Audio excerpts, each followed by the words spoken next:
Amém? Abra sua Bíblia aí no primeiro livro de Samuel, capítulo 8.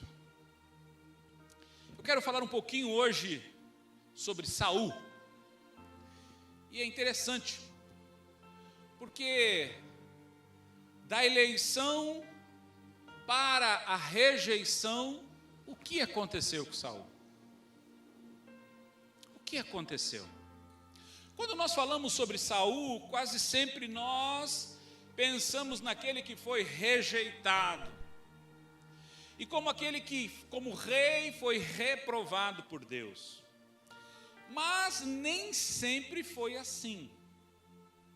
Pois Saul era, sem sombra de dúvida, uma pessoa que tinha características diferenciadas em sua vida. Eu pergunto, quem colocou Saul como rei? Quem o colocou como rei? Foi o povo? Foi Deus? Foi ele mesmo? Muitos erram, escute o que eu vou dizer, muitos erram ao acreditar que Saul foi a escolha do povo. Absolutamente não. E eu quero provar isso para você. Porque o povo desejou sim ter um rei como as outras nações. E isto, digamos assim, pareceu mal aos olhos de Samuel, que era o profeta, o sacerdote e o juiz daquele tempo. E pareceu mal também do próprio Senhor, pois conforme nós vamos ler nesse texto de 1 Samuel, as palavras de Deus denotam, ele se sentiu rejeitado. Abra sua Bíblia em 1 Samuel, nós vamos ler basicamente 1 Samuel só, então se você quiser deixar a Bíblia aberta aí, a partir do capítulo 8, a partir do verso 1, diz assim, olha só. Tendo Samuel envelhecido, constituiu a seus filhos por juízes sobre Israel. O seu primogênito chamava-se Joel e o segundo Abias. Eles foram líderes em Berseba. Seus filhos, porém, não andaram nos caminhos dele.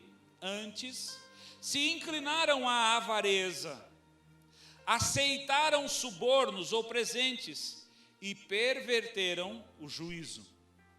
Então as autoridades de Israel, os anciãos de Israel, se congregaram e vieram ter com Samuel a Ramá. Disseram-lhes: estás velho e teus filhos não andam nos teus caminhos. Constitui-nos agora um rei sobre nós, para que nos governe ou que nos lidere, como o tem todas as outras nações. Essa palavra, porém, não agradou a Samuel, quando disseram: dá-nos um rei para que nos governe. Então Samuel orou ao Senhor, e o Senhor lhe disse: ouve a voz do povo, em tudo que te dizem, pois não rejeitaram a ti, mas a mim, para eu não reinar sobre eles, conforme todas as obras que fizeram desde o dia em que os tirei do Egito, até o dia de hoje, pois a mim me deixaram, e a outros deuses serviram, assim também o fizeram a ti. Agora, pois, ouve a sua voz, porém protesta-lhes solenemente e declara-lhes qual será o direito do rei que houver de reinar sobre eles. Preste atenção, irmãos, me permita sair um pouco, aqui nós vamos falar sobre Saul, mas eu quero falar um pouquinho de Samuel. Samuel era o ápice da integridade. Samuel é um dos personagens bíblicos que foi mais íntegro que a gente pode encontrar. Ele é uma referência de lealdade a Deus e, acima de tudo, de ser uma pessoa correta e justa diante do povo. No capítulo 12 de 1 Samuel, no versículo 1 diz assim: disse Samuel a todo Israel: ouvi a vossa voz em tudo o que me disseste, e constituí sobre vós um rei. Agora tendes um que vai adiante de vós. Quanto a mim, já estou velho, de cabelos brancos, e os meus filhos estão convosco. fui o vosso líder desde a minha juventude até o dia de hoje. Aqui estou. Testificai contra mim perante o Senhor e perante o seu ungido. De quem tomei o boi? De quem tomei o jumento? A quem explorei ou defraudei? A quem oprimi?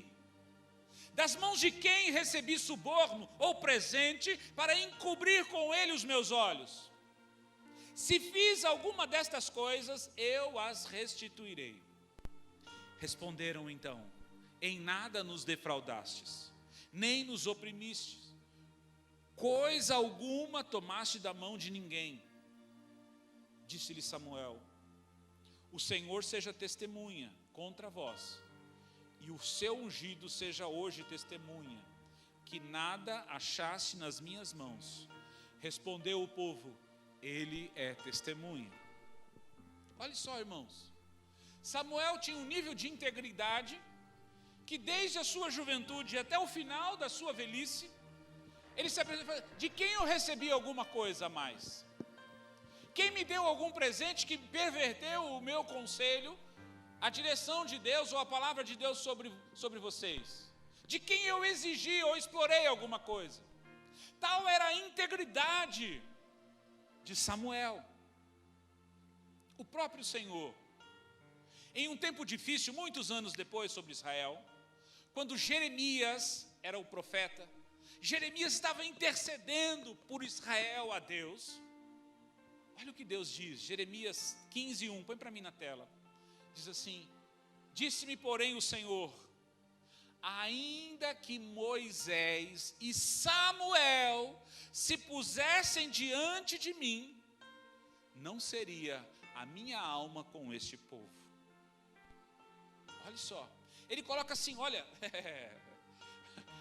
o maior nível de intimidade comigo, de integridade, de lealdade. E ele coloca um patamar de exigência, de condição entre Moisés e Samuel. Irmãos, em toda a história que você vê, Samuel jamais responde, Samuel jamais dá uma direção ou fala qualquer coisa sem antes ter orado e buscado de Deus a direção.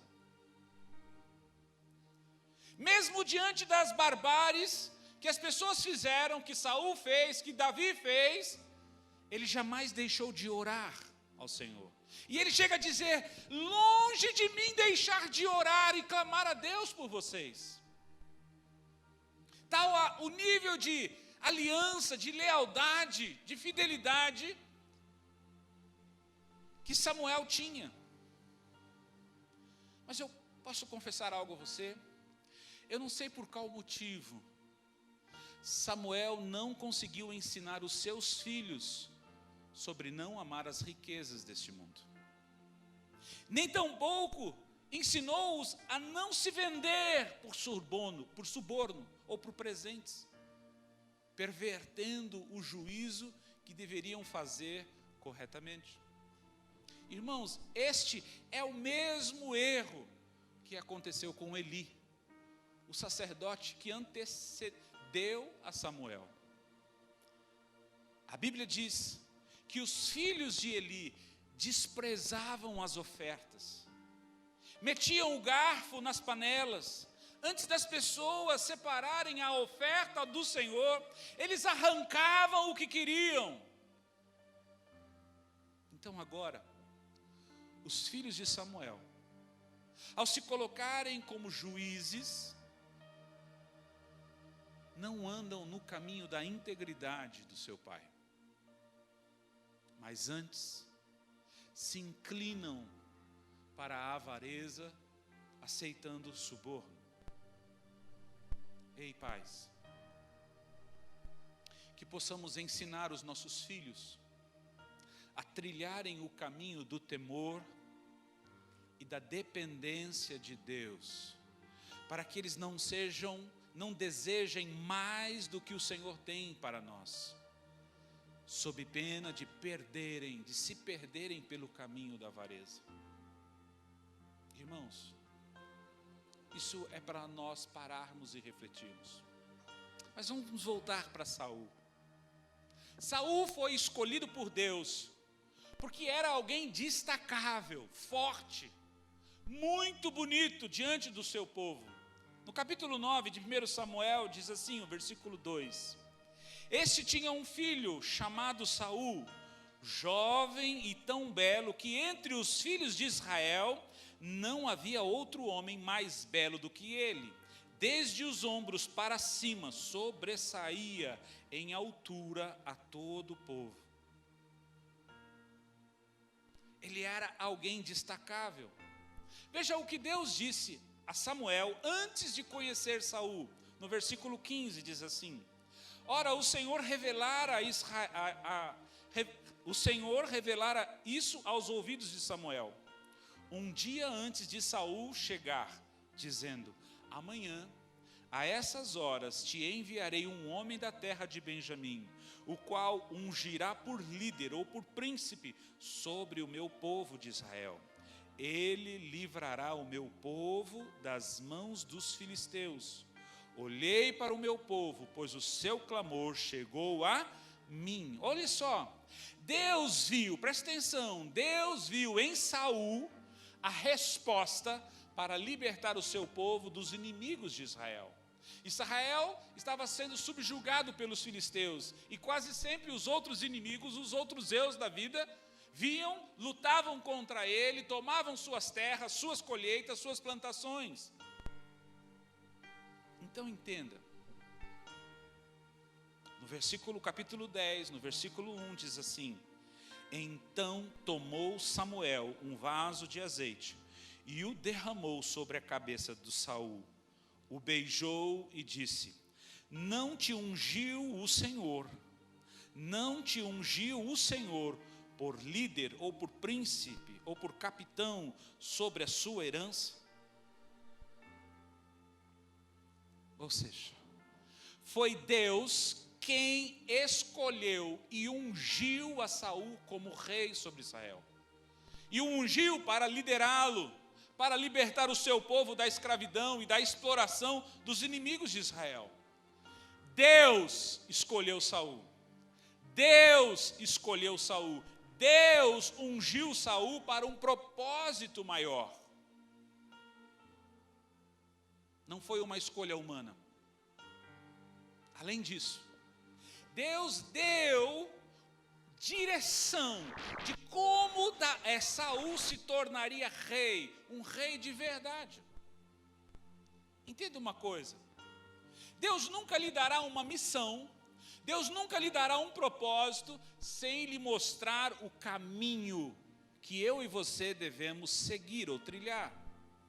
É um engano você dizer que Deus te abandonou no meio da guerra, Deus te abandonou no meio da missão, porque Ele sempre estará ao seu lado, amém?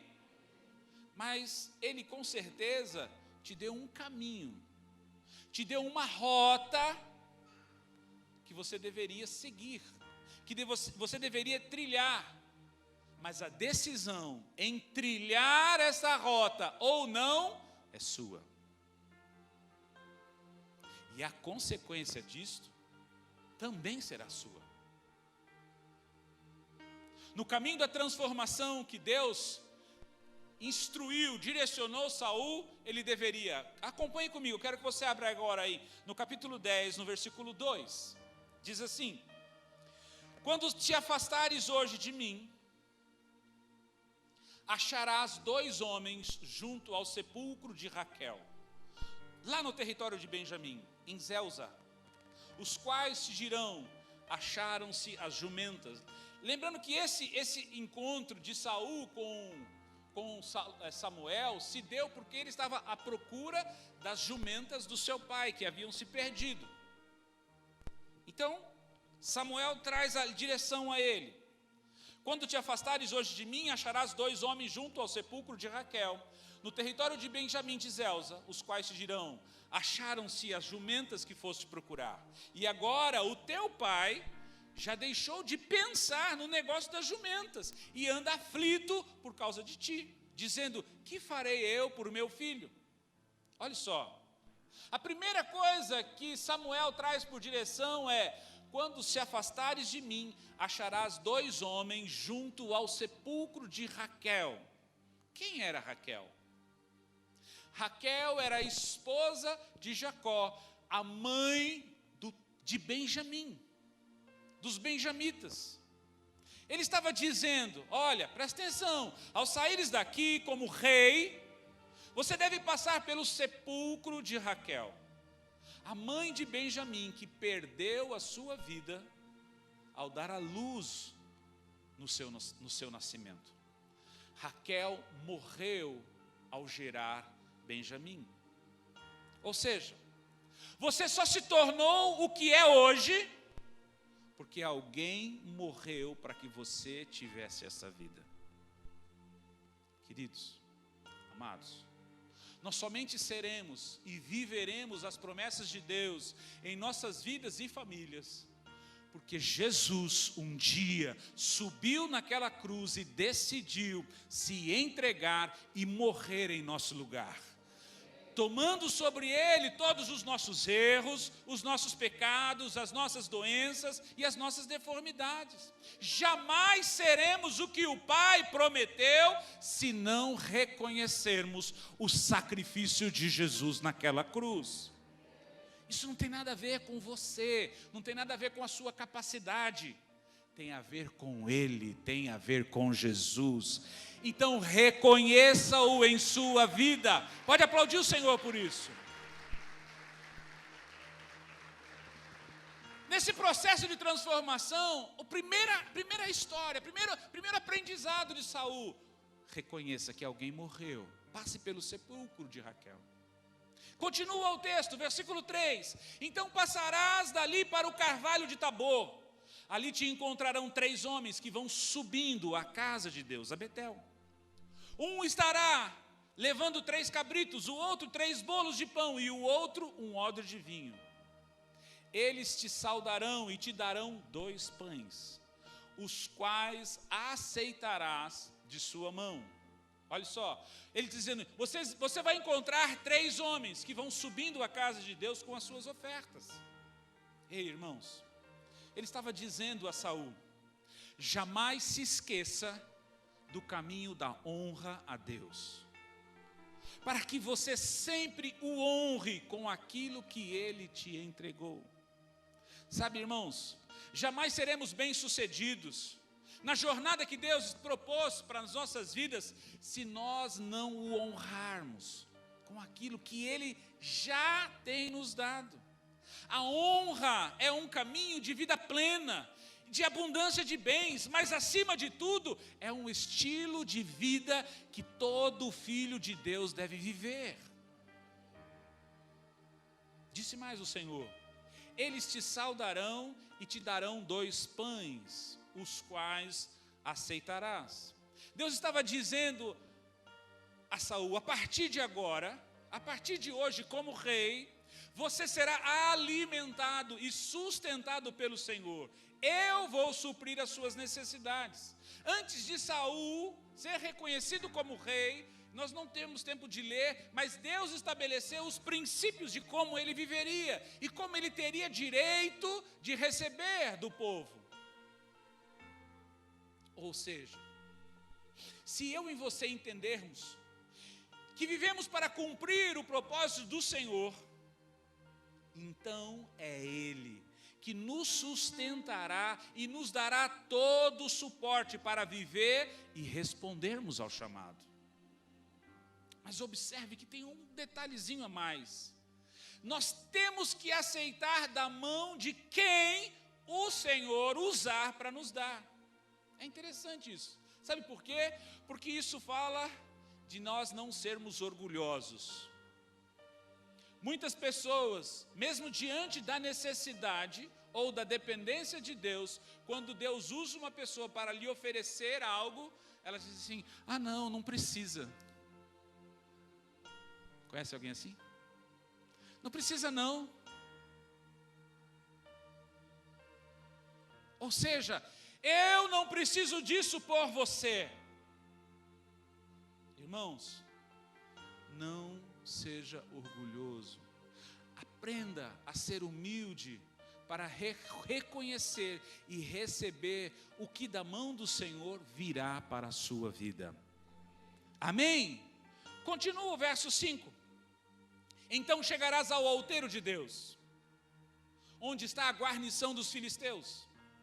Entrando na cidade, encontrarás um rancho ou um grupo de profetas que descem do altar, tocando saltérios, tambores, flautas e harpas. Eles estarão profetizando. Escute, no caminho para vivermos o propósito de Deus, Deus estava dizendo para Saul: encontrará um grupo de profetas que estão descendo do templo, cantando, tocando e profetizando. Ou seja, se conecte com pessoas espirituais, que sempre buscam estar no templo, que buscam adorar, louvar e engrandecer ao Senhor. Sabe, irmãos, se nós queremos cumprir o propósito do Senhor em nossas vidas, nós não podemos achar que temos tudo e que não precisamos de ninguém. Esse é o caminho da soberba, esse é o caminho do fracasso, do isolamento. Precisamos estar juntos, precisamos estar unidos com pessoas que amam a Deus, que o louvam e que o adorem, e acima de tudo, que amam a casa do Senhor.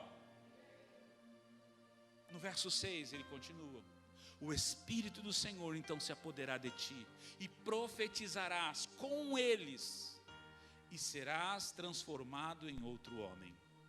O Espírito do Senhor se apoderará de ti, ou seja, você não mais caminhará na sua força ou na sua capacidade, mas será fortalecido e capacitado pelo Senhor, amém?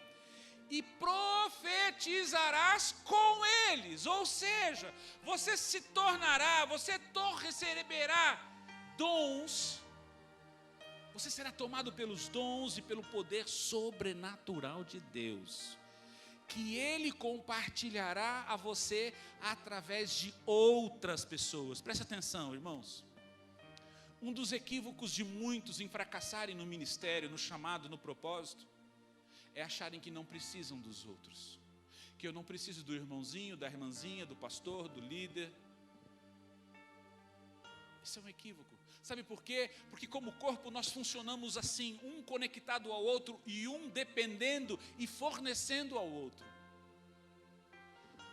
Deus estava falando para Saul: você vai ser o rei, você vai ser o bambambam, mas você sempre vai depender de pessoas para comunicar a si a unção, o dom e o favor de Deus.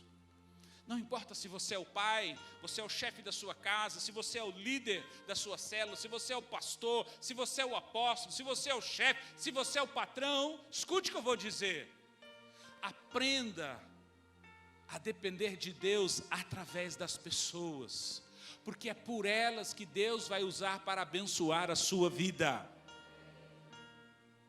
Precisamos de uns dos outros para sermos completados, capacitados e mais ungidos para realizarmos o propósito de Deus em nossas vidas. E termina o versículo 6 dizendo: serás transformado em outro homem.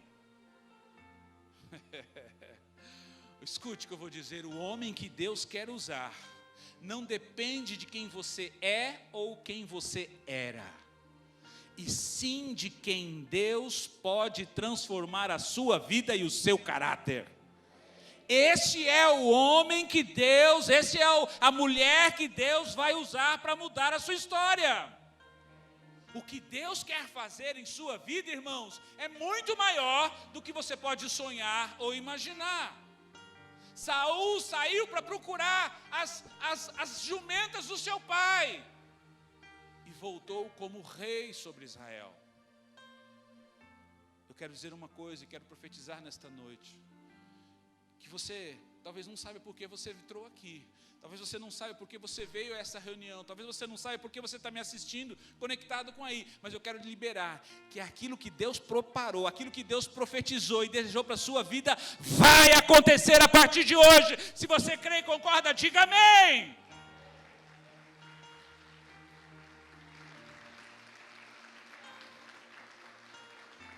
No verso 7, então, diz assim: quando estes sinais se cumprirem, faze o que achar melhor, porque Deus é contigo. Quando isto acontecer, faz o que você tem que fazer, porque o Senhor é contigo. Ou seja, quando eu e você trilhamos pelo caminho que o Senhor nos direcionou, nós vamos ser respaldados por Deus, pois Ele estará ao seu lado.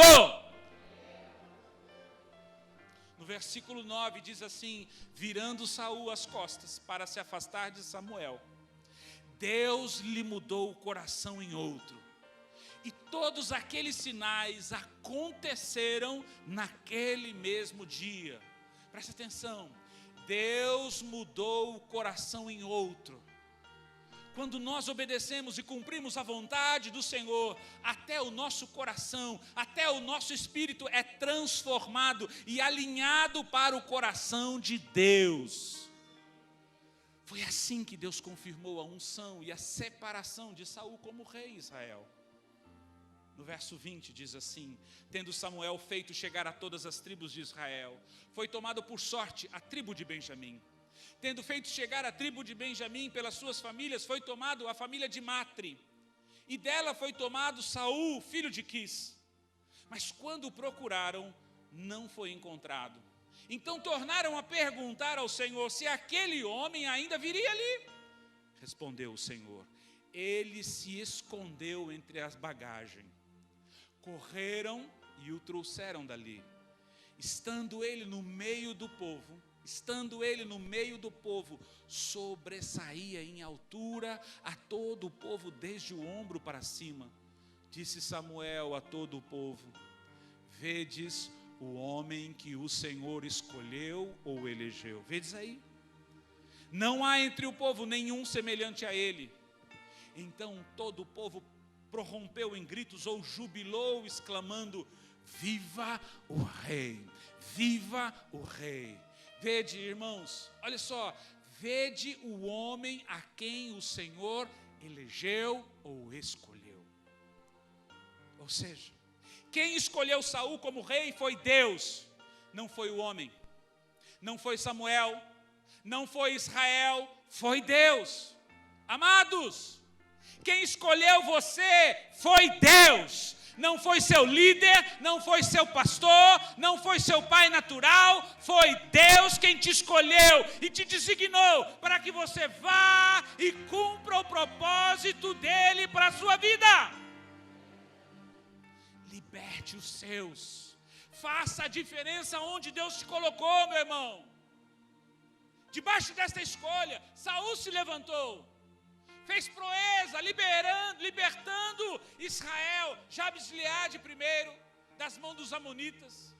Depois disso, Saul foi respaldado e ungido, mais uma vez, agora diante de todo o povo, como rei de Israel. Saul estava caminhando bem, reinando sobre Israel, vivendo a manifestação de Deus, através do seu reinado, cumprindo o propósito. Entretanto, diante dos filisteus que se levantaram contra Israel, Saul, temendo que os seus soldados o abandonassem e fugissem da batalha, ele decide oferecer um holocausto ao Senhor no lugar de Samuel, que era o sacerdote. No capítulo 13, no verso 8 diz assim: esperou Saul 7 dias, o tempo que Samuel havia determinado. Não vindo, porém, Samuel a Gilgal, o povo se foi espalhando dali, começou a se dispersar. Portanto, disse Saul: trazei-me aqui o holocausto e as ofertas pacíficas. E ofereceu o holocausto. Mas havia ele acabado de oferecer o holocausto, então Samuel chegou. E Saul saiu-lhe ao encontro para o saudar. Perguntou Samuel: o que fizeste? Respondeu Saul: quando vi que o povo se ia espalhando daqui, e tu não vinhas nos dias aprazados, e os filisteus já se tinham ajuntado em Miquimás, pensei: agora descerão os filisteus sobre mim, a Gilgal, e ainda não obtive a benevolência do Senhor. Assim senti-me obrigado a oferecer o holocausto. Disse Samuel a Saul: procedeste neciamente ou totalmente em não guardar o mandamento que o Senhor, o teu Deus, te ordenou. Pois o Senhor teria confirmado o teu reino sobre Israel para sempre. Ora, que mal tem oferecer o sacrifício ao Senhor? Que mal tem? Este era o propósito do sacerdote e não do rei. Sabe, irmãos, em Deus nós não podemos fazer barganhas, acreditando que se eu fizer isso aqui, Deus vai me entender de lá e Deus vai me dar aqui. Não tem. Deus é um Deus reto. Deus caminha no caminho da justiça, do juízo. Ou seja, Deus não muda. Aquilo que Deus diz é e continua sendo e sempre serás. Deus não muda. Saul quis dar um jeito. Saul tentou fazer alguma coisa para ajudar a Deus. Às vezes, irmãos, parece que pequenos delitos, pequenos atos de desobediência, não importa, quando aparentemente estamos fazendo a vontade do Senhor. Mas isto é um erro. Isso é um equívoco. Saul tinha tudo para ser confirmado como rei, e seu reino ser estabelecido para sempre em Israel.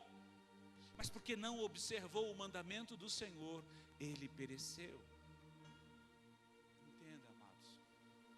A eleição e a escolha de Deus por sua vida não lhe dá automaticamente garantia de sucesso. Não te dá. Se nós não formos fiéis em cumprir o propósito do Senhor para as nossas vidas, tudo aquilo que Ele já havia prometido e visto em nossas vidas, pode ser removido e colocado para trás. Veja o que Deus disse para Saul, versículo 13. Disse Samuel a Saul: procedeste tolamente, neciamente, em não guardar.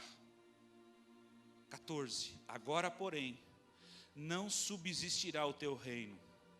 O Senhor já buscou para si um homem segundo o seu coração, e já lhe ordenou que seja líder, rei, príncipe sobre o seu povo, porque não guardaste o que o Senhor te ordenou. Deus teria cumprido todas as promessas que haviam sobre ele, se ele tivesse obedecido ao propósito do Senhor sobre sua vida. Sabe, irmãos, muitos têm deixado de obedecer ao propósito do Senhor e não sabem por que as coisas não estão acontecendo mais em suas vidas. Quando nós olhamos para a história de Saul, nós vemos que Deus ainda agiu por vezes em sua vida, por amor a Israel, mas as coisas começaram a ser mais difíceis. Nós vemos Saul enfrentando os filisteus, juntamente com seu filho Jonatas, e vencendo. Depois ele enfrentou os de Moabe, os filhos de Amon, combateu contra os de Edom e os amalequitas, livrando a Israel. Então o Senhor vem e ele traz uma direção específica, traz uma palavra simples e objetiva. Capítulo 15, versículo 1 diz assim: disse Samuel a Saul: enviou-me o Senhor a ungir-te rei sobre o seu povo, sobre Israel. Portanto, ouve agora as palavras do Senhor. Assim diz o Senhor dos exércitos: castigarei a Amaleque pelo que fez a Israel, quando se lhe opôs no caminho, quando este subia do Egito. Vai agora e fere a Amaleque e destrói totalmente tudo que tiver. Nada lhe poupes. Matarás homens e mulheres, meninos e crianças de peito, bois e ovelhas, camelos e jumentos. Ou seja, extermina com tudo. Se você não sabe, os amalequitas, quando Israel subiu do Egito, eles não apenas não permitiram que Israel passasse por suas terras, mas os amalequitas armaram emboscadas e buscava ferir e matar os velhos, as crianças e os feridos, que ficavam na parte de trás do acampamento, agindo de forma sorrateira. E por causa disso, Deus disse que eles seriam uma nação que Deus exterminaria da terra. Então Deus jurou que Amaleque seria exterminado. Devendo-se para isso escrever no livro. Ele falou, escreve, para ninguém esquecer. Escreve isso, para que ficasse em memória. Então Deus chega agora e designa Saul para cumprir essa profecia. E o que Saul faz? Ele vai à peleja, enfrenta os amalequitas, vence-os, mas preserva o rei e o melhor das ovelhas e bois. Olha lá, versículo 7. Então feriu Saul os amalequitas desde Avilá até Sur, que está a leste do Egito. Tomou vivo a Agag, rei dos amalequitas, mas a todo o povo destruiu ao fio da espada. Saul e o povo, porém, pouparam a Agag e o melhor das ovelhas e dos bois, ou das vacas, e dos animais gordos, e os cordeiros, e o melhor que havia, e não os quiseram destruir totalmente. Mas toda coisa vil e desprezível, então eles destruíram. Olha o que o Senhor diz, versículo 10. Então veio a palavra do Senhor a Samuel: arrependo-me de haver posto Saul como rei, porque deixou de me seguir e não executou as minhas palavras. Então Samuel se contristou e clamou ao Senhor toda a noite. Madrugou Samuel para encontrar a Saul pela manhã, mas foi-lhe dito: olha, Saul já chegou ao Carmelo, e ali levantou para si um monumento, uma coluna, e voltando passou e desceu a Gilgal. Então veio Samuel a Saul, e esse lhe dito: bendito sejas tu do Senhor. Olha só o que ele diz: executei a palavra do Senhor. Samuel, porém, lhe disse: então que barulho é esse? Que balido de ovelhas é esse nos meus ouvidos? Que mugido de bois é este que ouço? Respondeu Saul: os soldados os trouxeram de Amaleque. Pouparam o melhor das ovelhas e dos bois para os oferecer ao Senhor, o teu Deus. Mas o restante destruímos totalmente. Presta atenção. Irmãos, é interessante como muitos sempre colocam a culpa dos erros e pecados nos outros. Sim ou não? Não fui eu que desobedeci. Foi os soldados que trouxeram essas ovelhas. Foram os soldados que pegaram esses bois. Saul coloca a culpa nos soldados e jamais em si mesmo. Veja que o Senhor então responde através de Samuel. Versículo 16. Então disse Samuel a Saul: espera e te declararei o que o Senhor me disse essa noite. Respondeu-lhe Saul: pode falar, fala. Disse Samuel: porventura, sendo tu pequeno aos teus próprios olhos, não foste feito líder das tribos de Israel? Não te ungiu o Senhor rei sobre Israel? Enviou-te o Senhor a este caminho para fazer isto. E disse: vai, destrói totalmente a esses pecadores, os amalequitas, peleja contra eles até que sejam aniquilados. Por que não destes ouvidos à voz do Senhor? Porque antes te lançaste ao despojo e fizeste o que era mal aos olhos do Senhor. Veja, a primeira coisa que Deus faz é lembrar Saul que ele não era ninguém, e que fora ele, Deus, que o fizera rei sobre o seu povo. Então Deus o lembra que a missão era simples, era objetiva: destruir os amalequitas com tudo que tinham. Então ele pergunta: por que você não fez isso? Por que você não me obedeceu? Sabe, irmãos, quantas vezes Deus já chamou a nossa atenção perguntando: por que você não tem feito o que eu pedi para vocês fazerem? Olha o quanto eu já tenho feito em sua vida, olha o quanto eu tenho feito na sua casa, no seu trabalho, na sua família. Por que você não faz o que eu tenho te pedido? Mas veja a resposta de Saul, versículo 20. Disse Saul a Samuel: pelo contrário, dei ouvidos à voz do Senhor, e caminhei sim no caminho pelo qual o Senhor me enviou, e trouxe a Agag, o rei de Amaleque, e os amalequitas destruí totalmente.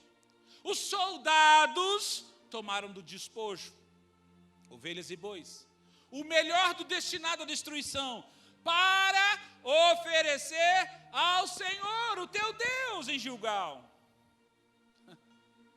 Saul continua dizendo que não agiu errado, que obedeceu à voz do Senhor, e que está tudo certo, e que foram os outros que decidiram poupar as ovelhas, para poderem oferecer sacrifício ao Senhor. Irmãos, quantas vezes nós nos posicionamos exatamente assim diante de Deus? Eu obedeci até aqui, olha só, Deus, eu fui lá, eu falei, eu fiz, mas deste ponto para frente, a partir dali, não me deixaram fazer. As outras pessoas é que não quiseram.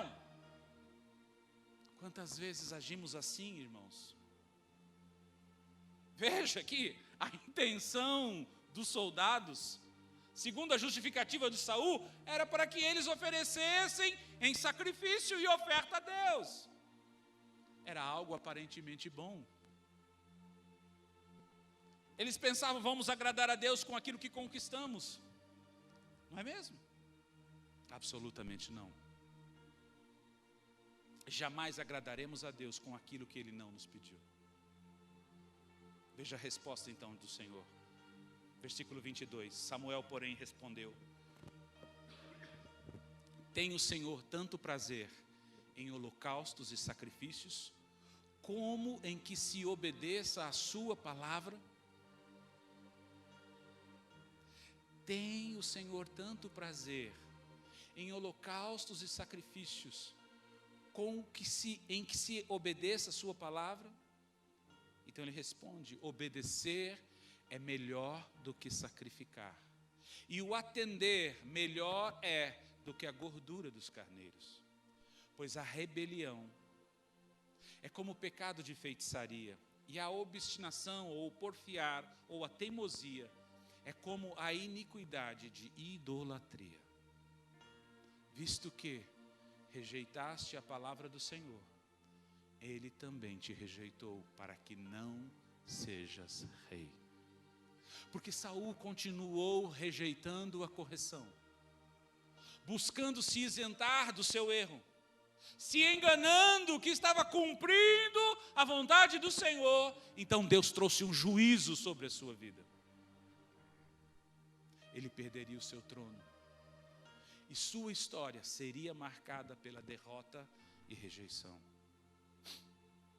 Irmãos, eu não sei você, mas quando me deparo com o que aconteceu com a vida de Saul, eu paro para pensar e refletir. Como eu tenho vivido com relação ao propósito do Senhor em minha vida? Será que eu estou ouvindo a voz do Senhor em buscar me corrigir e mudar os meus passos? Será que estou me enganando com falsos discursos e culpando os outros por aquilo que eu não tenho feito? Será que eu não estou dizendo que são os meus familiares que não querem me ouvir? Que os meus amigos é que não querem saber do Evangelho? Que ninguém é que quer vir à minha cela, e por isso que eu não estou mais liderando nada? Que a pandemia é a razão de não poder sair de casa para cuidar das pessoas? Como eu estou vivendo e correspondendo ao chamado do Senhor? Eu não sei você, mas hoje eu preciso parar e refletir. Eu estou correspondendo ao chamado de Deus para a minha vida? Ou vou esperar para perder as promessas e profecias de Deus sobre a minha vida, por causa do meu desprezo em obedecer à voz do Senhor? Lembre-se, obedecer é melhor do que sacrificar. Atender à voz do Senhor é melhor do que a gordura das ofertas. Que o Senhor não encontre em nós um coração duro e obstinado, como havia em Saul. Vamos ficar de pé. Se coloque diante do Senhor. Qual é o propósito de Deus para a sua vida? Você está respondendo a esse propósito? O propósito de ser um bom pai, o propósito de ser um bom marido, o propósito de ser uma boa esposa, o propósito de ser uma mulher de influência, um homem de influência, um bom líder, um bom discípulo. Qual é o propósito de Deus sobre a sua vida? Você tem respondido a esse propósito? Que o Senhor encontre em nós hoje um espírito de arrependimento para gerar mudanças e transformação em nossas vidas e em nosso viver. Comece a orar, feche os seus olhos. Não se preocupe com quem está do seu lado, quem está à frente de você, mas comece a sondar o seu coração. Comece a sondar as suas atitudes em resposta ao propósito do Senhor em sua vida. Peça que o Espírito Santo, que hoje está e habita em nós, te ajude a ver, te ajude a entender, te ajude a discernir se você realmente está cumprindo a vontade do Senhor em sua vida, ou apenas oferecendo desculpas, falsos discursos e enganando-se a si mesmo.